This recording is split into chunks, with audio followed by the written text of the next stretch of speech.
Halo Sobat Sehat Kedudung, bagaimana kabarnya hari ini? Pasti sehat bukan?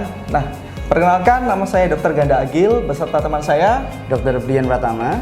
Nah, di kesempatan kali ini kami berdua akan membagikan tentang bahaya daripada merokok. Nah, tentu saja merokok ini tidak asing bagi teman-teman kita semua kan? Nah, jadi rokok itu selain juga membuat candu, dia memiliki manfaat. Loh, kok manfaat? Nah, tentunya manfaat yang buruk, itu maksudnya. Nah, jadi di sini saya akan menjelaskan, kita berdua akan menjelaskan apa aja sih kira-kira bahaya dari merokok itu dalam rangka upaya bebas merokok.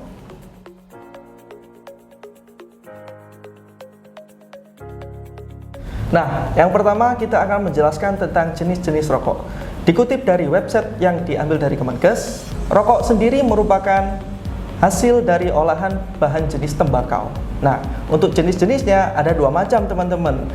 Untuk jenis yang pertama yaitu rokok konvensional yang sudah kita ketahui di banyak kalangan masyarakat.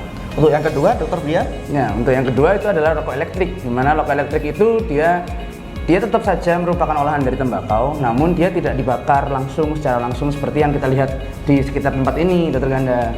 Nah, namun melainkan menggunakan charger dan lain sebagainya, pembakar elektrik seperti itu. Oke.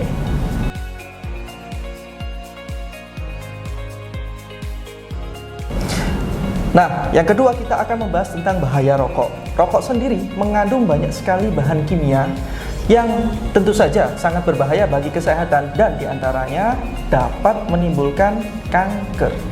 Kanker ya, Dr. Ganda? Iya, Dr. Brian. Mengerikan sekali ya. Nah, selain itu juga bahwa kandungannya itu sebenarnya utamanya sih tadi kan kita katakan tembakau ya. Nah, tapi ada juga kandungan-kandungan lain yang dia tuh berbahaya sekali, dokter. Nah, marilah kita coba kupas satu persatu. Oke.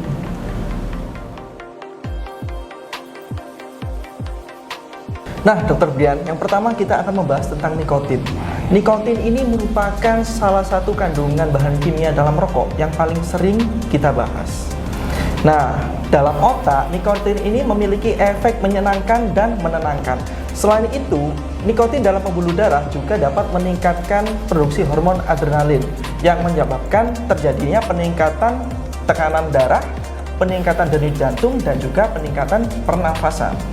Wah, semua meningkat tadi, dokter ya? Iya, benar sekali. Tapi dokter. walaupun dia tampaknya meningkat dan efeknya itu bermanfaat, sepertinya yang bikin masalah tadi yang di otak deh, dokter ya? Iya. Karena apa? Kalau nikotin dalam otak tadi dapat membuat kecanduan. Nah, kalau sudah orang kecanduan karena dia merasa senang, ya kan? Karena dia merasa tenang dan nyaman, akhirnya nggak bisa lepas dong dari rokok itu. Iya, Sulit sekali. Nah, disitulah yang jadi bahaya, teman-teman. Nah, selanjutnya kita akan membahas tentang tar. Nah, tar merupakan salah satu kandungan dalam rokok yang sangat berbahaya. Nah, kenapa kok sangat berbahaya? Karena tar ini dapat menyebabkan kanker. Nah, salah satunya ada kanker paru-paru dan juga kanker mulut. Oh, sampai bisa kanker seperti itu Iya, ya? benar sekali. Wah, bahaya sekali, teman-teman. Nah, selain itu ada satu lagi, yaitu karbon monoksida, Dr. Ganda. Nah, karbon monoksida ini dia kan tidak berbau tuh, tidak berasa. Nah, akhirnya darah itu lebih mudah berikatan dengan karbon monoksida ini daripada dengan oksigen. Nah, akhirnya apa? Akhirnya kadar oksigen dalam tubuh berkurang dong. Nah, kalau akhirnya berkurang maka akan membahayakan bagi tubuh. Seperti itu yang membuat bahaya berikutnya di zat karbon monoksida ini, teman-teman. Oke, gitu ya. Nah, selanjutnya Dr. Brian, kita akan membahas tentang senyawa bernama hidrogen cyanida. Nah, hidrogen cyanida ini merupakan salah satu bahan kimia yang terkandung dalam rokok yang efeknya dapat mengganggu penggunaan oksigen dalam tubuh kita. Aduh.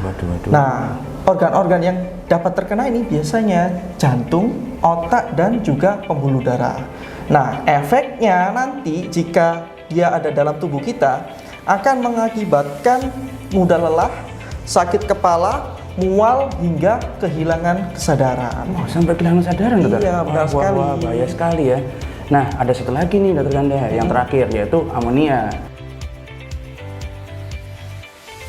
Nah, amonia itu dia kan tadi sudah tahu nih kalau bahwa nikotin itu dapat menyebabkan candu. Canduan benar sekali. Si amonia ini itu memperkuat efek dari candunya si nikotin tadi, sehingga akhirnya semakin kecanduan, semakin berlebihan, dan semakin ingin tidak bisa lepas nih dari rokok kayak gitu.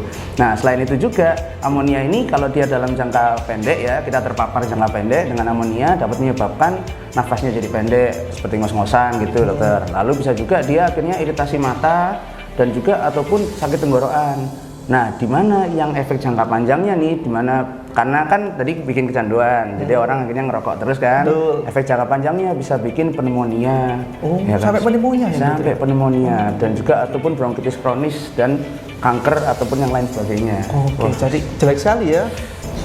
Nah, teman-teman sendiri sudah paham kan tentang bahaya merokok yang tentunya sangat berbahaya bagi kita semua. Karena berbahaya, maka dari itu jika kalian semua ingin keluar dari jeratan asap rokok, harus bagaimana dokter Ganda? Datang ke Puskesmas Kedudung. Karena apa? Puskesmas Kedudung sekarang melayani upaya berhenti merokok, yang tentu saja program ini program terbaru dari kami. Wah, mantap. Oke, Sobat Sehat Kedudung, sekian dari kami. Saya Dr. Brian. Saya Dr. Ganda. Kami berdua izin undur diri. Sampai jumpa di video-video berikutnya. Dadah. Dadah.